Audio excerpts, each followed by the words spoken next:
Good morning, friends. Pastor Kelly here with you with the Friday edition of Sound Bytes on Saturday. Forgot to do it yesterday. Yeah, I should get a little distracted. We continue our series, Trauma, Loss, and Grief, What to Say, What Not to Say. We've been talking about some of the things that people love to say to people who have suffered trauma, loss, and grief. Now we want to tackle just a little bit as we wrap up this part of the series. What do you say to somebody that lost somebody dear to them or has suffered great trauma in their life? Well, there's a few things you can say, and I would say there's probably more things you just don't want to say. You can say, just, I love you. That really does help. You can say, I'm so sorry. You don't have to explain anything. I'm just so sorry. And many have said that to me, and it was helpful. It was helpful that I sort of identified with my loss.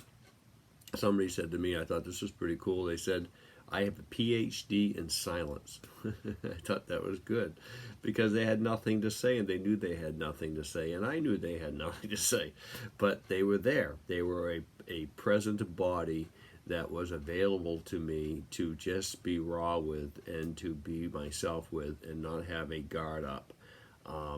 Somebody said, when you grieve, I'll be grieving with you. And I believed it from this particular person. I'm just giving you ideas and my experience because that's what I filter everything through. It's my experience. I'll be grieving with you, and I think this person was absolutely doing that, grieving with us through the loss, through the long process. I mean, grief doesn't end a month after the loss, or the trauma doesn't end a year after the trauma. I mean, and the post-traumatic stress doesn't just go away by itself. I mean, it's there. It's a new normal. I've been thinking and praying for you day and night. I appreciate that.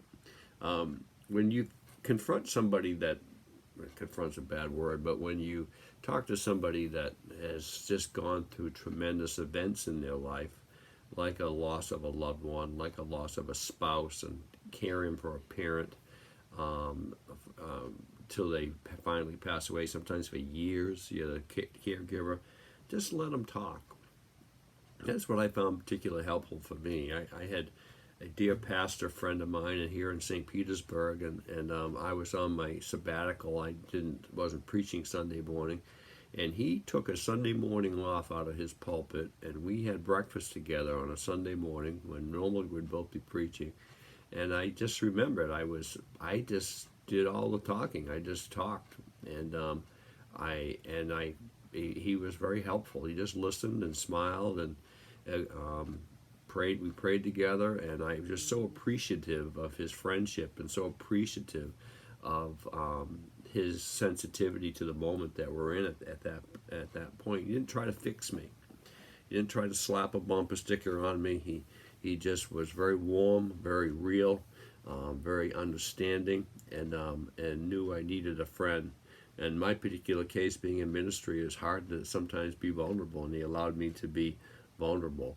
So what do you say to somebody who's lost somebody? First of all, I'd pray about it, let God lead you. Each person's a little different, but usually just being there, being supportive, and letting them talk it through and process the loss and process the memories and process everything that's so different for all of us. And that I have found in my life the most helpful thing, and that's when I face and talk with people, so many now in the last 8.5 years that have lost tremendous losses in their life.